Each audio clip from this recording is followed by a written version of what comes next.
The topic of today's show is reinvention, and reinvention is so important, especially for children and teen superstars who are looking to redefine their adulthood.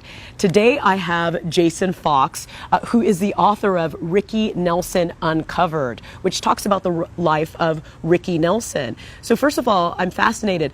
How did you start writing a book on Ricky Nelson? It's really interesting, actually, Alicia. I actually was very aware of Rick growing up. Even though I'm obviously a lot younger than he was, I watched Ozzie and Harriet growing up. I watched Nick at Night with my brothers. So when he died in 1985, I was a freshman in high school, and I was very aware of what was going on. You mentioned Rick Nelson, and a lot of people know him as Ricky Nelson. So tell me a little bit of what you saw as his reinvention. Exactly. Well, you know, he had already started it. You have to remember, put yourself back in the early to mid 80s, and there was all sorts of artists that were reinventing themselves and being quite successful at it. We're talking about Don Henley, Tina Turner, David Bowie to a certain extent. And Rick was doing the exact same thing. He was just doing it behind the scenes, and he was doing it with my ex-partner. And what's really interesting about that whole process is that, you know, artists want to create new work. And the tough thing for them is that Rick is a perfect example. He had a body of work that was from the Ricky Nelson days, and we were trying to really reinvent the traveling man, really come back to what he was doing at the time before he died, and really tell that story. And that's really the crux of what my book touches on, is being able to show what was happening that last couple of years and that reinvention process.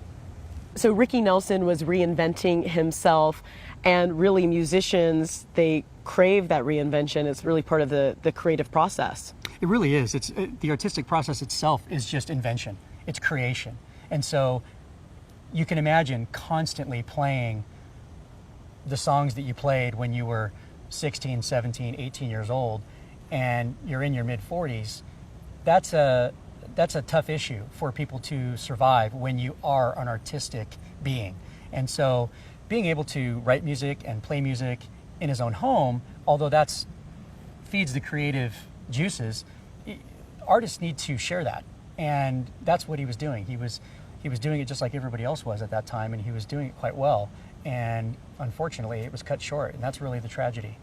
So Jason, what inspired you to write Ricky Nelson Uncovered? It's really a difficult story to tell. I'm very thankful that I was able to tell the story, and that's really what my hope is to bring us to his previous and existing fans, and really his fan base that were with him all the way through the end. Talk about the subtitle and what that means.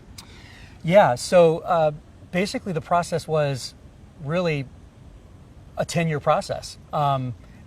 Working with his last producer and being so close and having such intimate workings, I was involved with everything from creative to contracts and everything. And so it was really learning the inside story of what was going on when nobody really knew what was going on. Mm-hmm. He was still playing shows, he was still traveling, but nobody really knew what was going on behind the scenes. And that's really what I'm sharing, is what was Rick doing on a day-to-day basis? What was he trying to accomplish? What was in his mind? What was in his heart?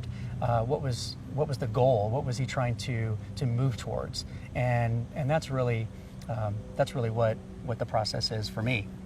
So it was, from your point of view, the truth that you knew. You always hear it. It's cliche, but you can't make this stuff up.